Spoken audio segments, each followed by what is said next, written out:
Go, c'est parti. Vas-y, bonjour à tous.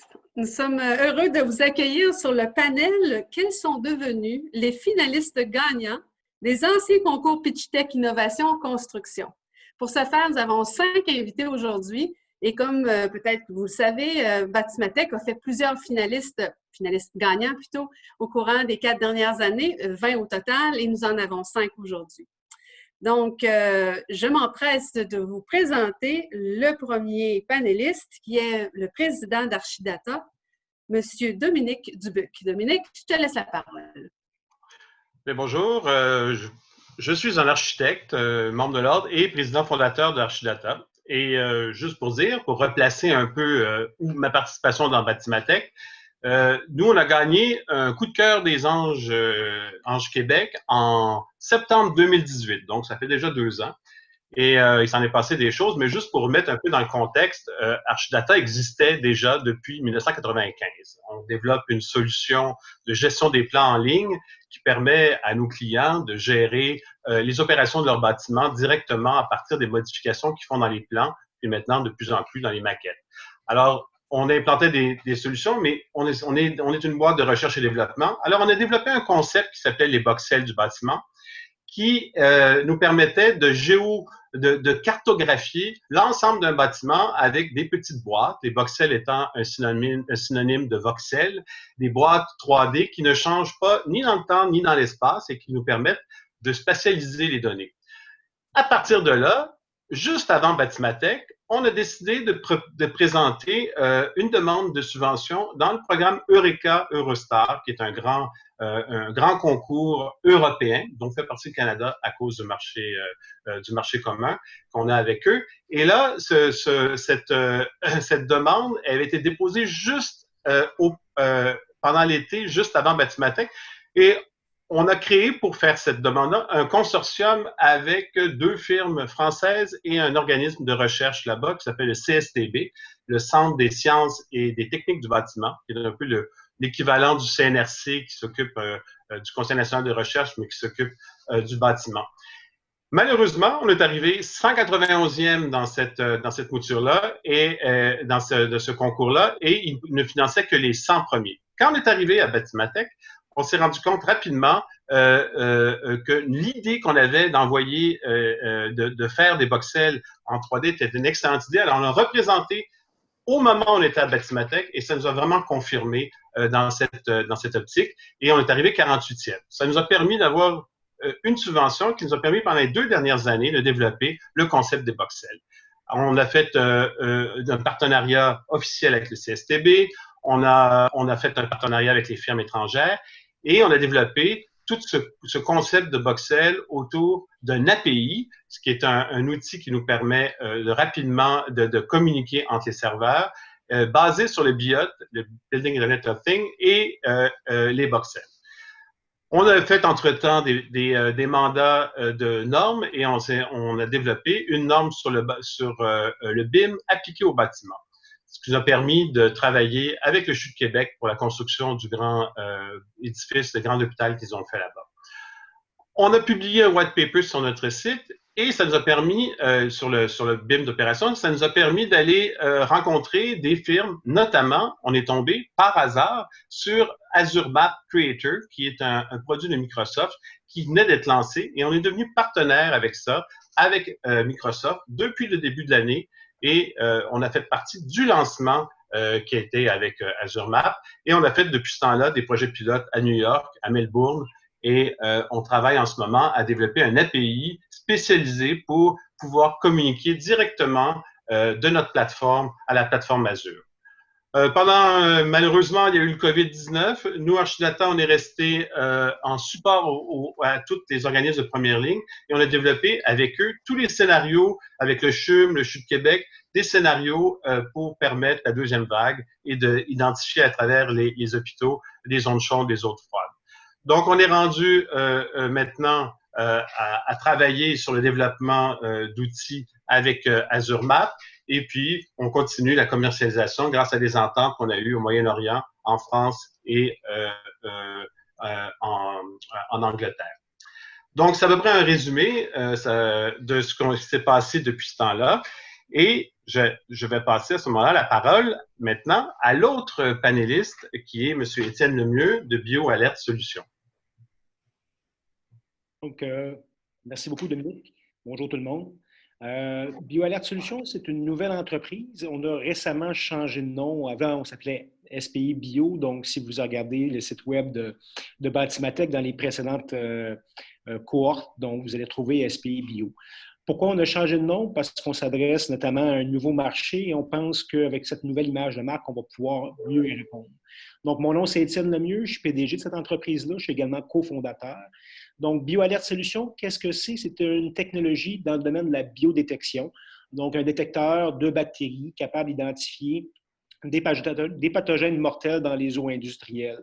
Donc, on est la première entreprise au monde à avoir développé un biosenseur 100% automatisé qui ne nécessite en réalité aucune intervention humaine. Notre appareil qui est installé chez les clients fait des analyses quotidiennes de la qualité des eaux pour garantir dans les bâtiments une meilleure santé et une meilleure sécurité des occupants.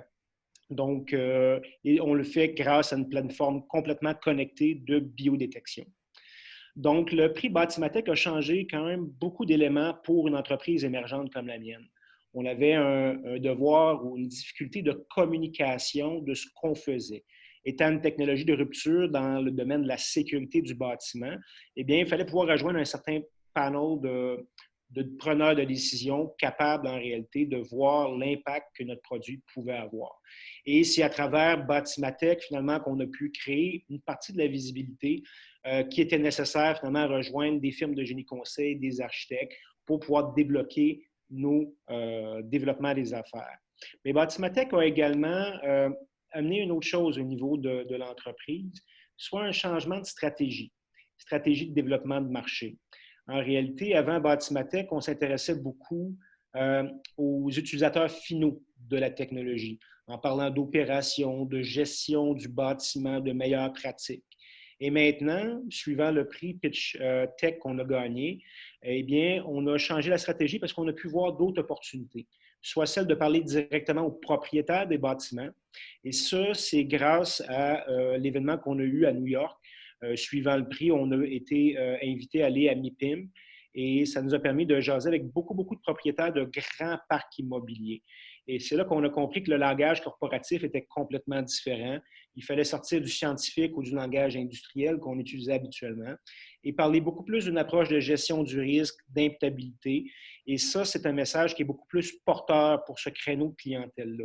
Donc, ça a été une façon de se réinventer à travers un message commercial en changeant d'interlocuteur. Et ça, c'est le prix Batimatech qui a pu nous ouvrir l'esprit à ce niveau-là. On a, bien sûr, comme toutes les entreprises que vous allez voir aujourd'hui, beaucoup d'enjeux, notamment des enjeux liés au COVID-19. Je pense que c'est un euphémisme de dire que ça a changé nos vies d'entrepreneurs. Mais à travers ça, bien, on a, je pense, réussi chez BioAlerte Solutions à trouver le meilleur des deux côtés de la médaille. Donc, on a développé un nouveau marché associé à la pandémie.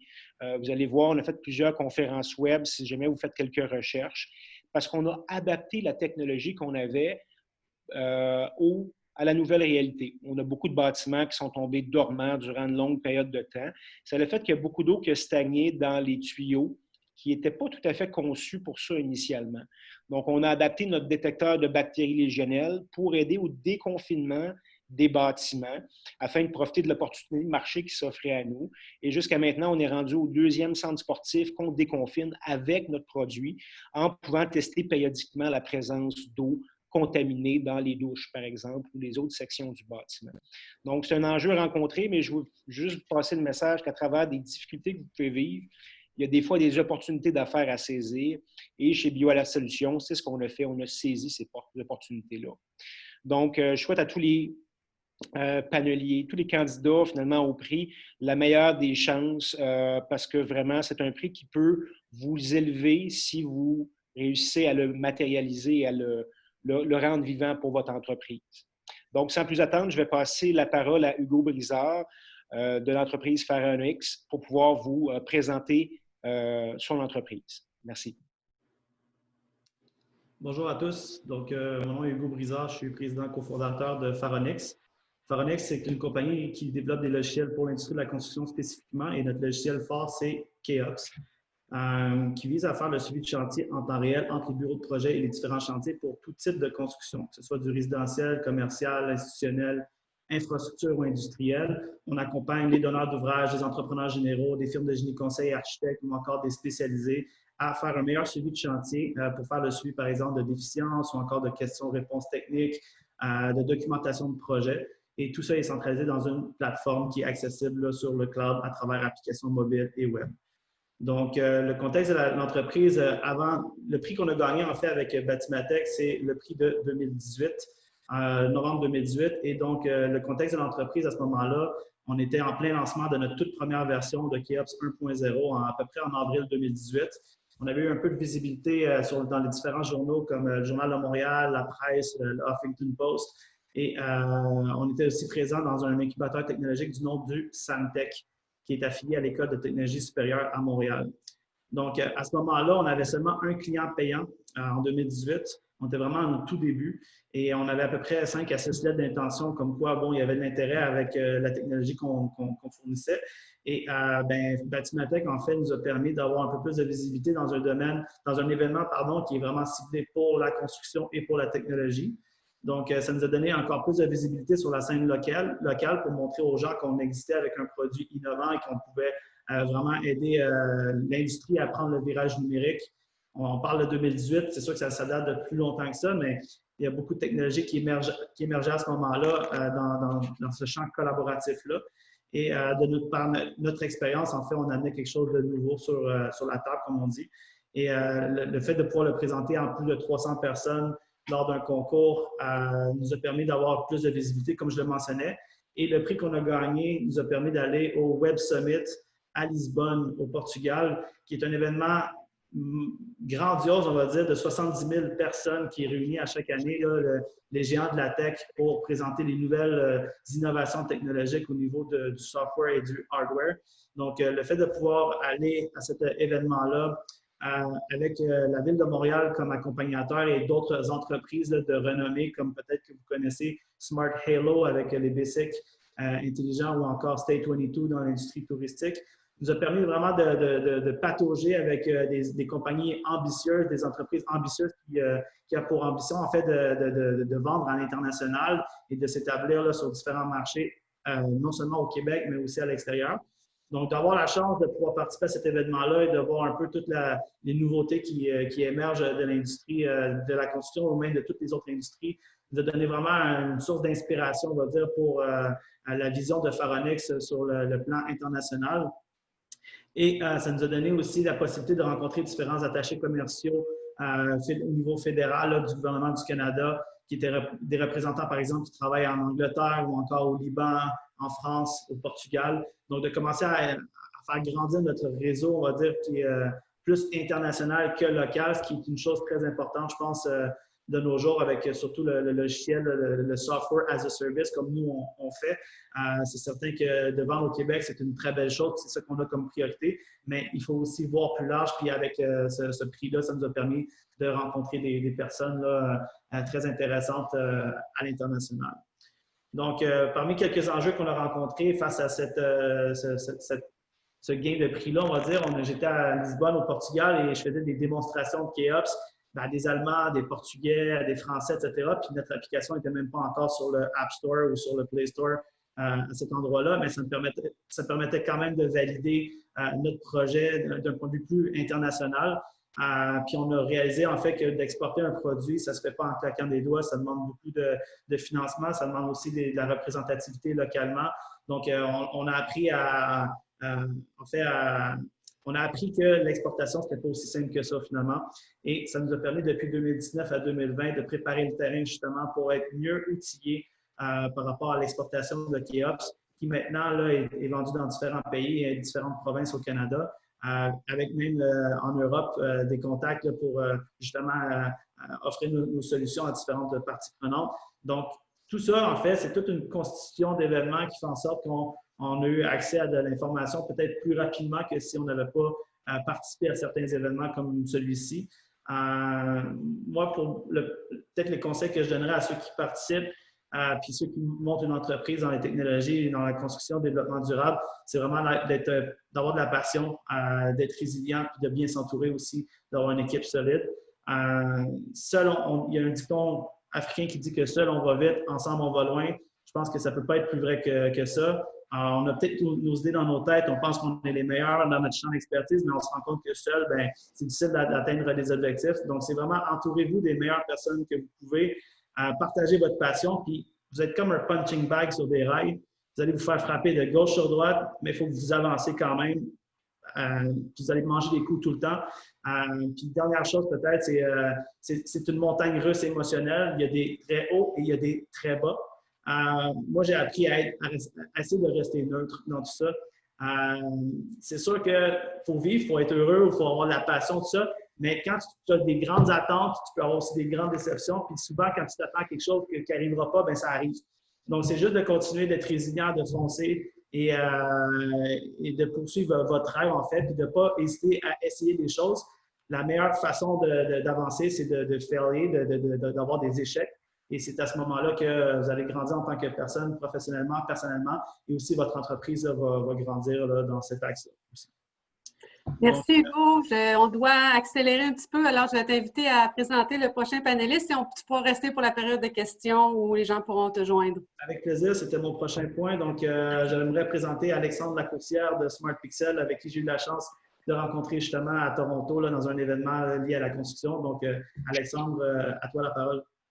Merci, Hugo. Écoutez, moi, ça va être très, très bref. Ça fait quand même depuis 2008 que notre entreprise existe. J'ai oublié de me présenter, effectivement. Je suis vice-président développement des affaires chez Smart Pixel ainsi que cofondateur. Et puis, brièvement, nous, ce qu'on développe, on est un peu chanceux en termes de pitch parce que ce qu'on présente, c'est très, très, très visuel parce qu'on développe des outils de visualisation 3D. Donc, on touche à différents secteurs d'industrie, donc l'ingénierie, la fabrication industrielle, les infrastructures, les villes, mais principalement, évidemment, l'immobilier. Donc, je dirais que la majorité de nos clients sont des promoteurs immobiliers.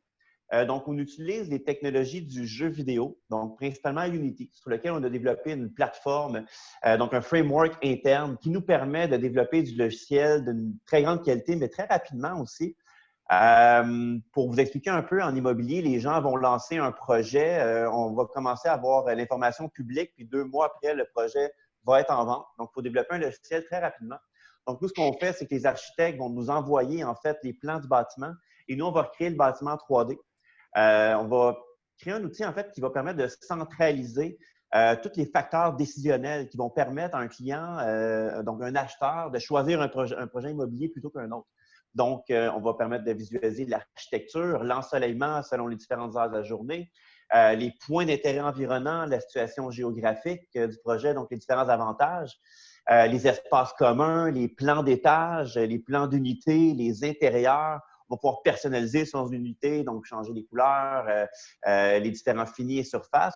Donc, tout ça pour pouvoir présenter un projet avant sa sortie de terre, ce qui est un enjeu majeur. Avant, les gens faisaient des maquettes, mais évidemment, la maquette ne présente pas nécessairement les intérieurs, ni les points d'intérêt, les espaces communs. Donc, le but, c'est de permettre à une personne de vraiment comprendre un projet de manière très intuitive et très ludique. Et les technologies du jeu vidéo, en fait, étaient tout données pour atteindre ces objectifs-là parce qu'évidemment, dans le jeu vidéo, on a toujours des graphiques phénoménaux. On a le multi-utilisateur, on a une connectivité. Donc, évidemment, nos logiciels vont se connecter aux bases de données de nos clients, différents CRM. Nous, notre expérience avec Batimatech, on avait gagné en 2019, donc il y a 1 an, le prix Coup de cœur Ange Québec, puis le prix Simon aussi.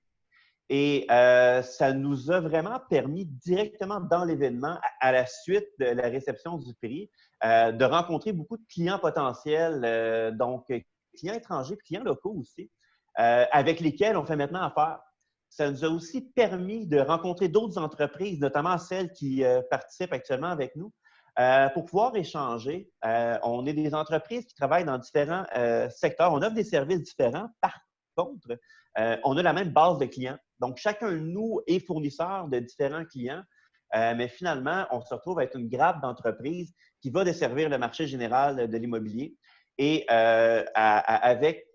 en ayant connaissance, en fait, des autres acteurs du marché, ça nous permet à la fois de travailler sur des projets communs, de se référencer, puis de présenter les entreprises amies, si on veut, à nos clients et vice-versa, de se faire présenter. Donc, ça nous aide beaucoup au développement des affaires, développement de marché.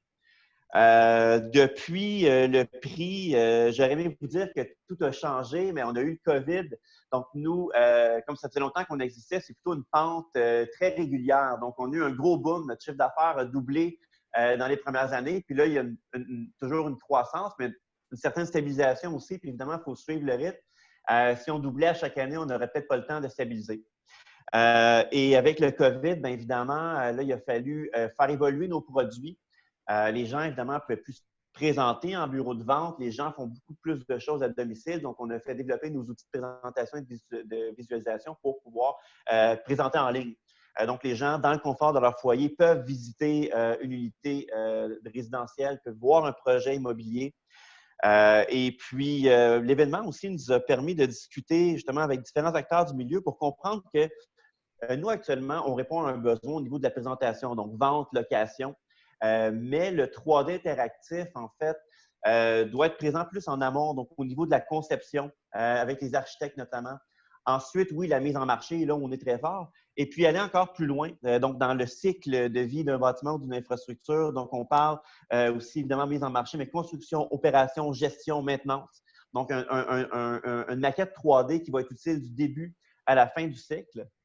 Et puis, nos objectifs, c'est de développer un produit, en fait, qui va permettre à des gens qui ne savent pas programmer de développer des outils de visualisation 3D pour leur projet. Donc, tant à l'usage des promoteurs, des architectes, des villes, etc. Donc, c'est là où on s'en va.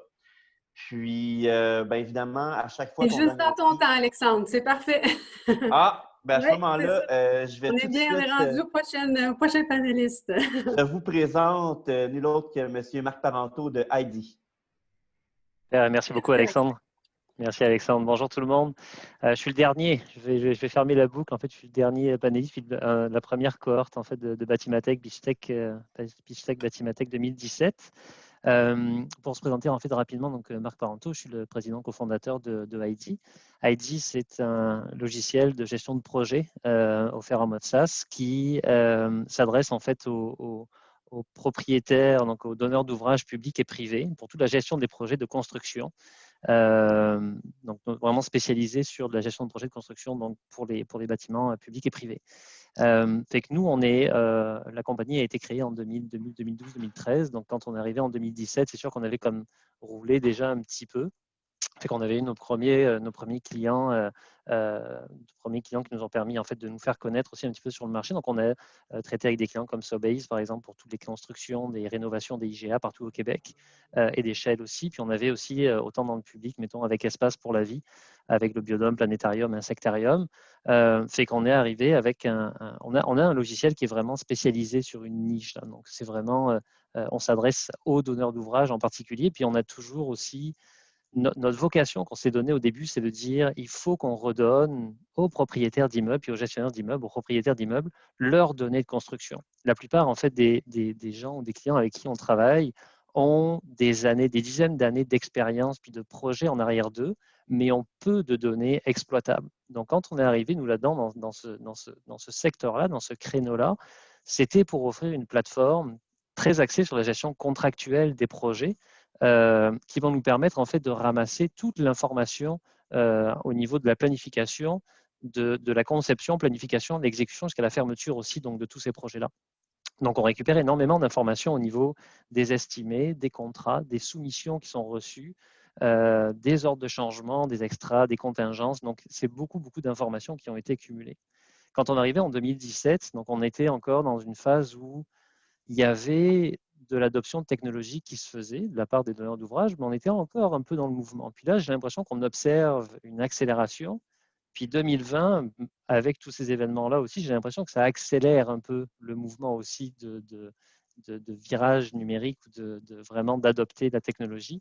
Ça a comme un peu accéléré ça en disant les vieux processus qui fonctionnaient il y a 10 ans, 15 ans, ne marchent plus aujourd'hui. Il va falloir qu'on se réinvente aussi, puis que le genre de plateforme qu'on va offrir va permettre de faire ça.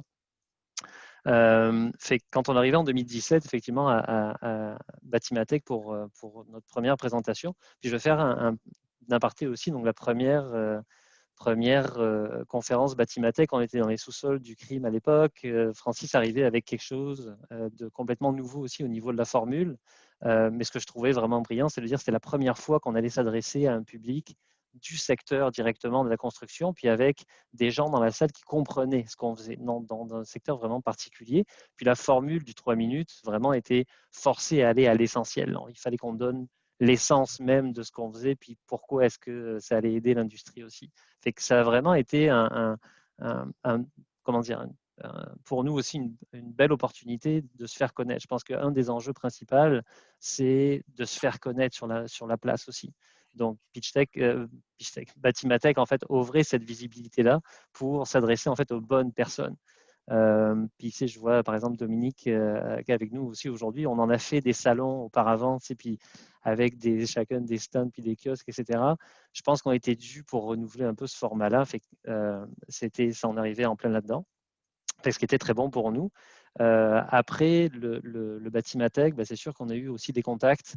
Ça nous a permis aussi de commencer à démarcher, mais le mouvement était pour nous lancé. Fait que là, on est vraiment rentré dans une grosse phase d'expansion, puis on est vraiment allé chercher beaucoup plus de clients, autant publics que privés. Donc, on va travailler, mettons, avec l'Oratoire Saint-Joseph pour le grand projet d'aménagement en ce moment.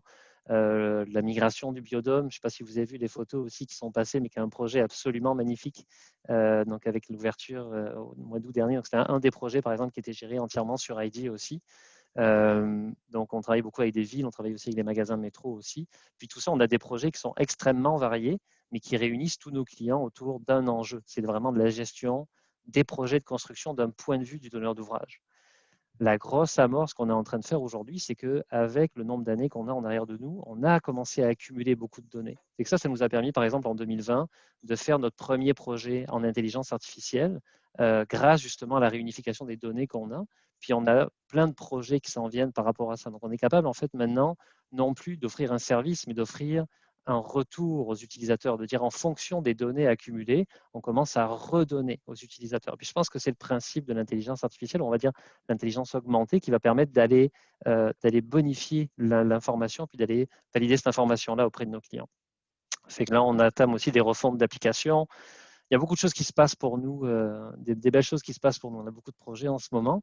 Batimatech est arrivé à un moment charnière pour nous. Donc, on est sur une bonne lancée. Puis, je voulais vous remercier aussi de l'organisation de Batimatech pour d'offrir aussi ce panel-là. Je trouve ça intéressant d'avoir les retours. Ça nous a permis de faire des super belles connaissances avec Hugo, par exemple, Kiops aussi, avec qui on a eu l'occasion de collaborer aussi. Je rejoins beaucoup de choses qui ont été dites aujourd'hui sur on est plus fort ensemble, on a chacun nos spécialités, il y a beaucoup de belles choses qui se font. Batimatech a vraiment une place exceptionnelle pour découvrir ces technologies-là, puis faire le mariage avec la construction. Rapidement, voilà le tour. Je vais repasser la parole à Joanne pour finir ce tour de table. Et merci pour votre participation. Ce que j'entends dans ce que vous avez dit, il y a quand même des éléments intéressants à retenir que les prix apportent, en fait, vous faire connaître, effectivement, augmenter la visibilité, mais aussi repositionner la communication. Ça crée un effet cascade aussi pour accélérer le déploiement, le développement d'affaires. Et c'est sûr que d'atteindre aussi, d'avoir une visibilité par rapport à un marché très, très spécifique. Quand on soumet une candidature pour un prix, on sait que dans ce prix-là, va en faire rayonner dans un secteur spécifique. Donc, c'est un atout. Et la mise en relation avec des partenaires stratégiques aussi sont très importants. Alors, ça, c'est ce que vous avez dit. Mais on se permet, pour clore la session, je vais vous partager une image, en fait, de résumé des choses, des conseils que l'équipe désire vous partager. Et dans le fond, si vous regardez ce tableau qui apparaît, alors ce sont des citations que si vous désirez les obtenir en tant qu'auditeur, il me fera plaisir de vous les faire parvenir. Alors, évitez de tomber dans l'énumération des avantages et les caractéristiques techniques du produit. Si vous faites un pitch, alors faites parler votre cœur, montrez-nous votre passion, comme on dit. La passion, la résilience et l'équipe, c'est ces trois éléments qui sont en abondance en tout temps. Au-delà de l'innovation, le succès découle d'un service hors pair. Alors, il ne faut pas oublier que la qualité de la relation client demeure un élément déterminant et de s'entourer de partenaires d'affaires est très important. Alors, ce sont des éléments qu'il faut garder en tête. Et avant de terminer de clore cette session, je veux vous parler rapidement de Propel, PropTech New York. Étienne y a participé et ça lui a permis de grandir son bassin et de repositionner son marché. Je pense qu'il y a bien des opportunités. PropTech maintenant s'appelle Propel. Ça a lieu à New York, mais cette année, c'est en ligne et c'est gratuit. Donc, le 16 novembre, excusez-moi, prochain, vous pourrez assister tous, vous inscrire à Propel New York pour pouvoir assister aux conférences et même faire des rencontres d'affaires intéressantes à mettre à vos agendas. Alors, je vous remercie, chers auditeurs, d'avoir été avec nous et merci aux panélistes. Alors, bonne continuation.